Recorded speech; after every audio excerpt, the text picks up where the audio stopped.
Okay, this is the Game is on 100 here with a quick video, and in this video I'm going to be talking about the Chicago Bears make another deal today. Let's get started. I'm reading this being reported on ESPN Chicago's website, espn.go.chicago.com, and it's stating that Devin Thomas agreed to a one-year deal with the Bears. Um, Basically, it says about him. I'm going to post a link in the description box for this article for you guys to have a look at. It says that Thomas, originally a second-round draft choice of the Washington Redskins in 2008 out of Michigan State, spent last season as a member of the Super Bowl champion New York Giants. Besides Washington and New York, Thomas was briefly in Carolina when he played in just one game for the Panthers in 2010.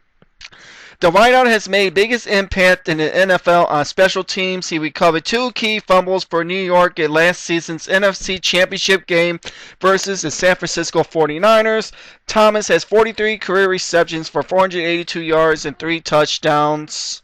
It says Thomas is the third receiver the Bears have acquired this offseason. The organization sent, of course, the 2 third-round picks for Brandon Marshall, then inside wideout kick returner Eric Weems at the onset of free agency.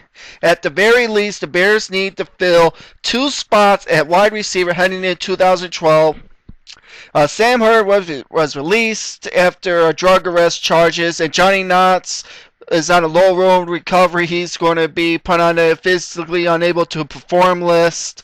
It says that Dane Sazabak, who made the team last year, is an undrafted rookie free agent, will probably have to compete with Thomas and others for the spot on this year's 53-man roster. So that's just a little bit of news today for the Bears for today. That's being reported. What can I say about this move by the Bears by getting this guy? This might be a good choice if he can be good on special teams. That's great. If we need another good guy for special teams, because you know how the Bears are, and if you don't start if you're not a starter, you're going to go on special teams, and you better be a good special team because you got to block for Devin Hester.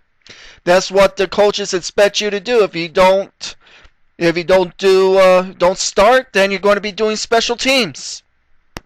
That's what the other players do for the special teams. Whenever they get on the team, they're not a starter. They're going to be on special teams because your key contribution is to block for Devin Hester. That's all that it is. But this was, I think this is an alright move for the Bears to get this guy. It says that last year he was on the New York Giants last year. He said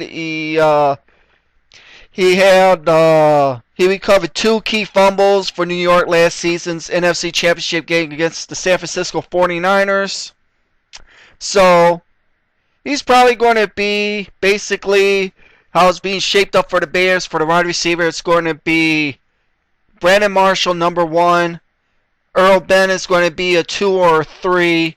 Devin Hester will probably be a 3 or a 4. Eric Weems will be none other than be a 4. But as of right now, I could see that the Bears have for the receivers. As of right now, it's Brandon Marshall, Earl Bennett, Devin Hester, Eric Weems, and Devin Thomas, along with Dane Sazembacher. That's all for the depth, as I think it's currently right now with the Bears right now for wide receivers. So we'll see what happens as more free agency goes on for the Bears. This is an alright move for the Bears. If they're going to have to get someone for Johnny Knotts, because Johnny Knotts isn't going to be not going to be playing more than likely this season. So this is a good move for the Bears to do. I'm pretty comfortable with this move. So it looks like the Bears are probably in the draft. They're going to probably be looking at defense for the draft, which I wouldn't mind that the Bears.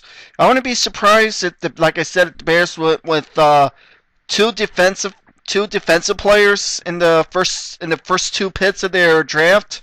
I wouldn't be surprised if they would get a pass rushing defensive end. That could help. Or could get a middle linebacker. That can help. We could get another corner. That could be an option.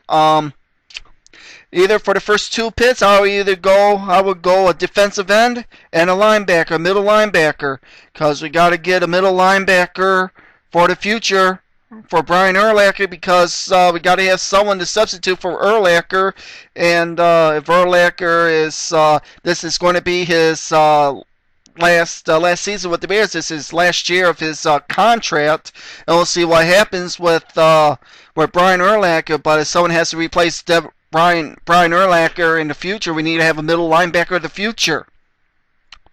That's the only thing how I could see it. And then we can go and see in the third round we can get another offensive lineman in the third round, and I'll be fine with that. But we'll see what happens, what the Bears are going to do with their draft. So this video has gone on a little bit longer than I thought. I thought this was going to be a quick video, but I had to get a few my thoughts across for this. So anyways, this is a good move for the Bears to pick up this guy. He'll probably will be doing special teams work, so I'm thrilled for this move that the Bears did. The Bears added another wide receiver, so there's nothing wrong with that. This is the Game Is On 100. I am out. Later.